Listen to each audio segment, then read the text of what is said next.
Ladies and gentlemen, if I say to you that Pollini's version of the Chopin F minor Etude, that for the left hand opus 10 number 9, is one of the most impressive versions ever made, I think you all agree with me, right? The question is, was this what Chopin had in mind? And you could say, like, how can we know we don't have recordings by Chopin? Recording technology was not a thing in his day.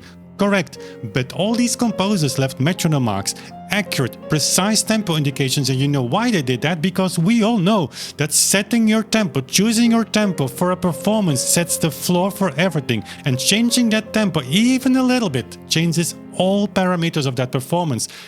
And also the character of the piece. And if you were Chopin, you would care about the character of the piece, right? And so today the vast majority of pianists actually believe that the literal interpretation of that metronome mark, we call that the single beat, where every tick of the metronome represents the note value of that metronome mark, well, that was the system that composers in those days used.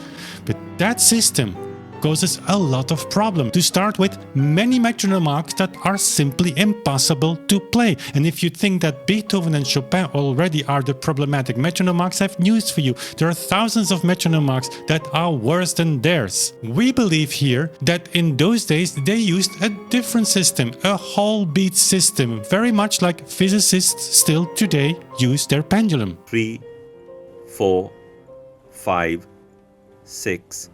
And so in that system, every 2 ticks represent or build the duration of that note value in the metronome mark. And so when whole beat would have been the reality in those days, well, then single beat is a tempo that's double too fast. And if that's the case, recordings of that music should have some real compromises with the score. And so this series is not about pointing fingers saying what you have to like, what Pollini did wrong or right. Is just finding out what the original intention of Chopin might have been. And by the way, the recording you hear play at the background is Alberto Sanna, my colleague, my partner in crime at the piano, also for the Beethoven symphonies that we are releasing very soon, recording this in January 24.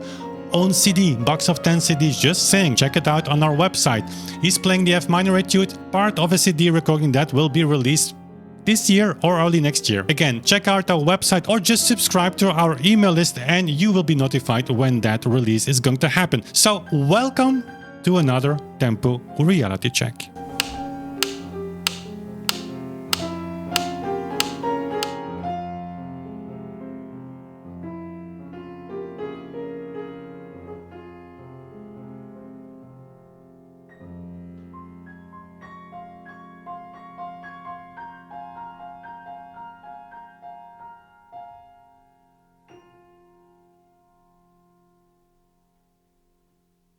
So again, when a single beat use of the metronome was really the practice in those days, then performances of that music by today's top pianists or musicians should not result in any problems at all. Because let's face it, why would you compose a piece at a tempo and then cause numerous problems which we cannot even solve? So let's put a score next to Pollini's performance. And in order to check the tempo, we have actually a few methods. We can check the opening lines, the opening bars if you want even. The best way, of course, is calculating the average, so the entire piece. And then very important, when people even reach that single beat speed, we still have to see if there are no compromises made. Because speed alone is not enough. You still have to perform the score that's in front of you and not do any crazy things.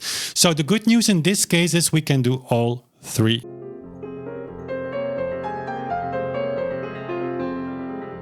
So Chopin marks this Etude with dotted quarter note 96, and if we calculate the average of the bars that should be our tempo, then Pollini's recording is made in a tempo of quarter note 74, which is almost 25% too slow to start with. Keep also in mind that this is only an allegro tempo. It's not even presto or prestissimo. If we then go to the opening bars and we take, for instance, bar 1 to 8, you calculate the average of tempo there, you come to 76 instead of 96. So it's like the same tempo that Pollini used as an average over the entire piece, he uses that at the beginning as well. So 74, 76 instead of 96. To start with, that's already a major problem.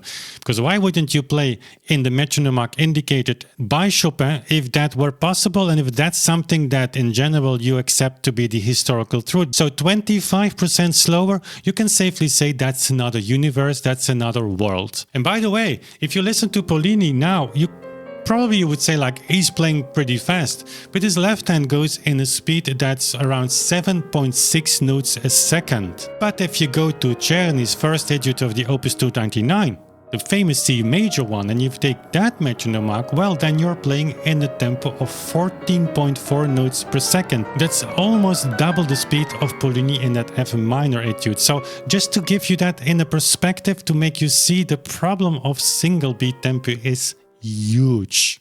And now we come to some details. That's the third method. So we start from a tempo that's already 20 to 25% too slow, and then we run still into some problems. First, I take you to bar 29 to 36. We arrive there from a quite large section where Chopin writes stretto accelerando, so speeding up, and there is actually no sign of coming back to the original tempo. Well, maybe you can there, but it's not indicated. What you should not do, however, is slowing down there after this accelerando passage to a tempo that is here almost whole beat.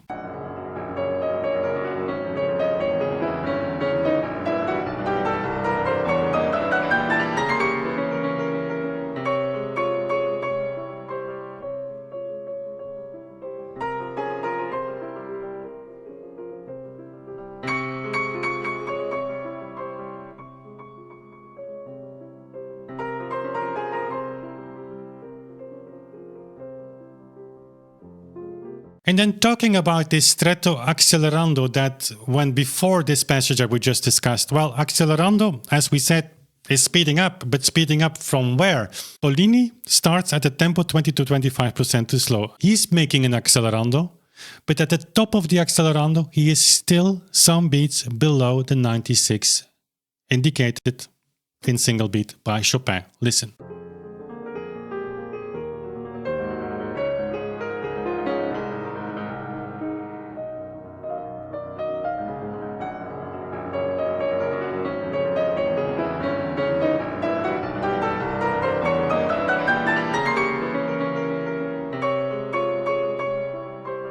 And the same happens in bar 49 to 57. Again, a stretto accelerando. And Pollini speeds up again from his too slow starting point. And he ends up again just below the 96 that Chopin actually indicates for the beginning. So after bars of accelerando, you're still slower than the opening tempo. Well, that's a huge compromise with the score. Let's listen.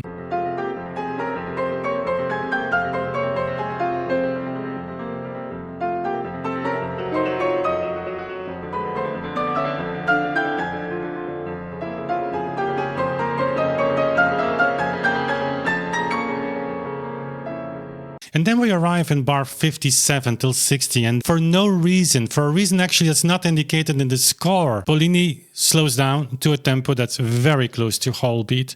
And why does he do that? Because here there is some kind of emotion, there is some kind of musicality that needs to be in the piece apparently. And whenever that happens, musicians have the tendency to slow down, even though they took a very much different tempo at the beginning.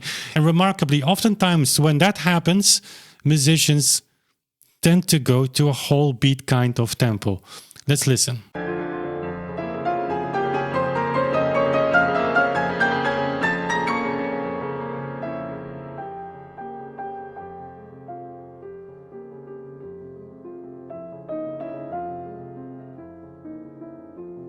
And then after these bars, it seems that Pollini accepted this new kind of whole beat tempo as a new tempo floor. So he continues with that. And so in bar 61 plus 62, we see something again remarkable, because we have here quintuplets, repeated quintuplets in octave in the right hand. Well, in this supposedly single beat Chopin tempo, we would have to play 15 repeated notes per second there. So these quintuplets would go really in an astonishing fast tempo. 15 notes per second is almost unplayable as a consecutive line of notes.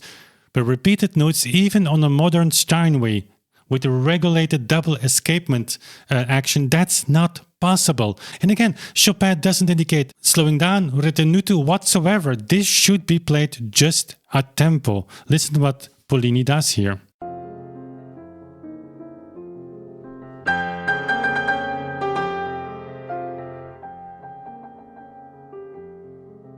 People oftentimes say like, yeah, but on these early pianos, this all would be possible because I had a lighter action. Well, the difference between a Pleyel and a Steinway is not so big, but especially the fact that the Pleyel didn't have a double escapement.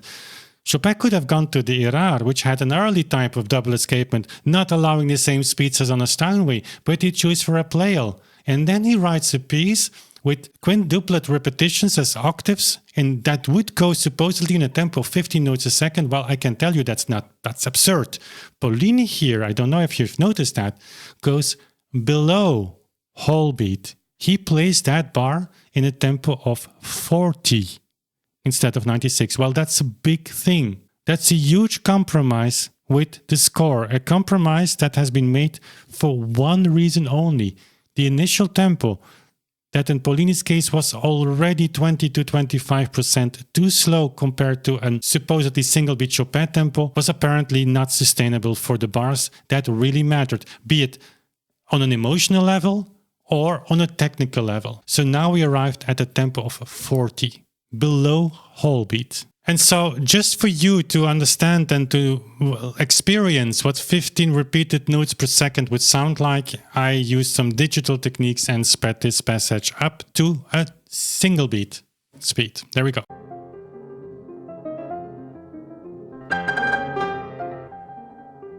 And so for this tempo reality check, I used Pollini's recording, but I could frankly have used the majority of the existing recordings today because they are remarkably similar. They use about the same initial tempo, and in the same measures, they slow down almost in the same way. Just as an example, I took, since we talked about her, Annick Goetler's version that she made on a YouTube video, and I just, in that particular spot where Pollini just takes suddenly another tempo without Chopin marking anything, you can almost play those two recordings synchronize those recordings. So I just did that. Of course, it's a little bit out of sync. It's not a machine, but you will be surprised how similar it is. And again, I'm showing you the passage where you go from a very fast initial tempo to suddenly, without indication in the score, to a much slower tempo that's actually below whole beat. Let's listen.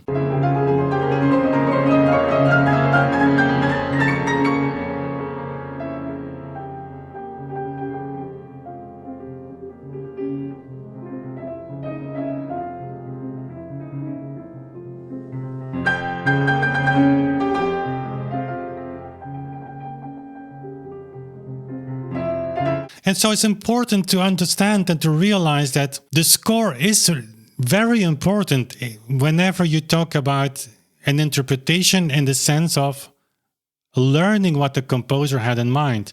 And now you will find a lot of videos on YouTube by pianists teaching their audiences about the true meaning of Chopin. And always there is a reference to the score. But what we do forget is that we are so ingrained with this way of playing, with this like sudden tempo shift, slowing down, making or enhancing the emotional aspects here with the slower tempo, and then they're compromising for technical reasons. Everybody does this. It's in the same way, and they're doing that for decades. So as a listener, I can totally understand that it escapes your attention fully because you know the music like that. But then you should realize when musicians or pianists in particular, in this case, explain Chopin's music from the score, they actually just explain their developed way of playing this piece. They're not taking the score as a departure, as a point of departure. And the metronome arc Well, it's part of the score as well. The metronome was especially invented for that reason, because all other aspects of notation, even the Italian tempo words, just fail to accurately indicate what tempo the composer had in mind. And so this serious tempo reality check is not made again to point fingers, to say who's wrong, who's right. It's just to find out. It's fascinating, right? What the composer might have had in mind. And if you enjoy that, we have more of these videos, and we also have a Patreon page where you find an incredibly enthusiastic and dynamic community that supports the projects. They are the backbone of everything that we do. And maybe that's something for you. Check it out. Links is in the description box. For now, thanks for watching. We see each other very soon again.